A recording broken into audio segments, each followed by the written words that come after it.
حارث جنگل میں گہرے ایک چھوٹے سے ریلوے اسٹیشن کا نیا اسٹیشن ماسٹر تھا۔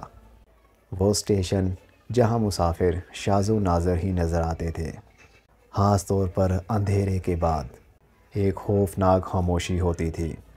گاؤں والے اکثر حارث کو عجیب و غریب واقعات کے بارے میں بتایا کرتے تھے، لیکن وہ ہنس کر ان کی باتوں کا مذاق اڑاتا تھا۔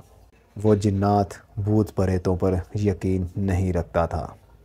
ایک ٹھنڈی رات، آخری ٹرین کے روانہ ہونے کے بعد، حارث کچھ کام ختم کرنے کے لیے اپنے دفتر کے اندر دیر تک رہا۔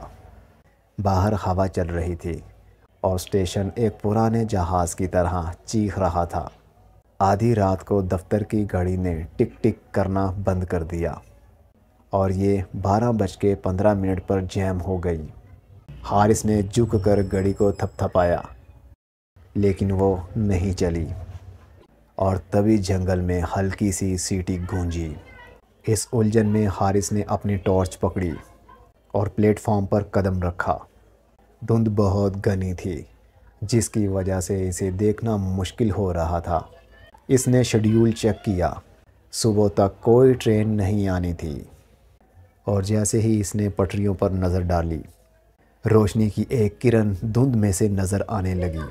ایک پرانی زنگ آلودہ ٹرین آہستہ آہستہ اسٹیشن میں داخل ہوئی۔ اس کی دھات زور سے چیخ رہی تھی اور اس کے پہیوں سے چنگاریاں اڑ رہی تھیں۔ ٹرین بہت پرانی لگ رہی تھی، جیسے اسے کئی دہائیوں سے استعمال نہیں کیا گیا ہو۔ جب وہ رکی تو دروازے کھلے، لیکن کوئی باہر نہ نکلا۔ حارث پریشان اور بے چین ہو کر ٹرین کے قریب پہنچا۔ اندر اس نے مسافروں کو بالکل ساکن بیٹھے دیکھا، جیسے وہ ہل ہی نہیں رہے۔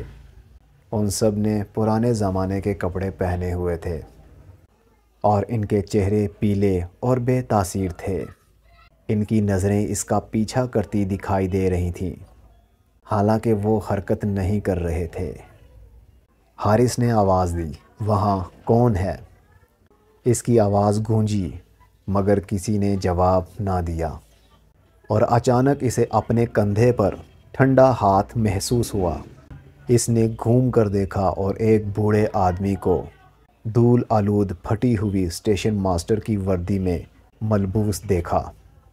اس آدمی کی آنکھیں دھنسی ہوئی تھیں اور اس کا چہرہ موت کے ساتھ پھیلا ہوا تھا۔ آدمی نے کھوکھلی آواز میں کہا، "اس جگہ کو چھوڑ دو، یہ اسٹیشن اب ان کا ہے۔" اس سے پہلے کہ حارث جواب دیتا، مسافر ٹرین سے اترنے لگے۔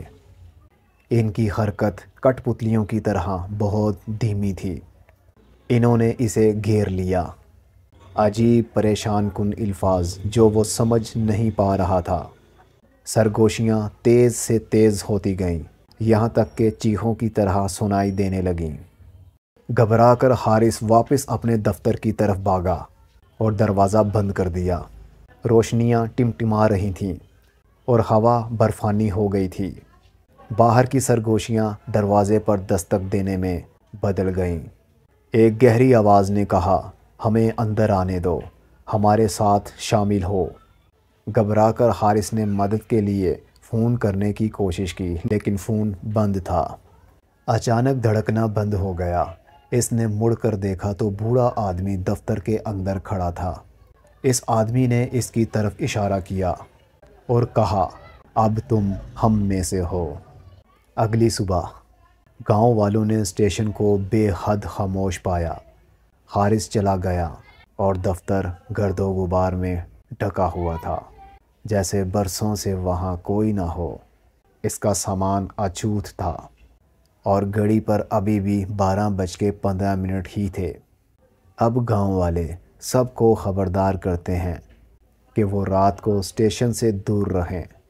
وہ کہتے ہیں کہ اگر آپ آدھی رات کو پلیٹ فارم پر کھڑے ہوں گے تو آپ کو ایسی ٹرین کی سیٹی سنائی دے گی جو کبھی شیڈول میں تھی ہی نہیں، اور ایک اسٹیشن ماسٹر کا سایہ دیکھیں گے جو کبھی نہیں نکلا۔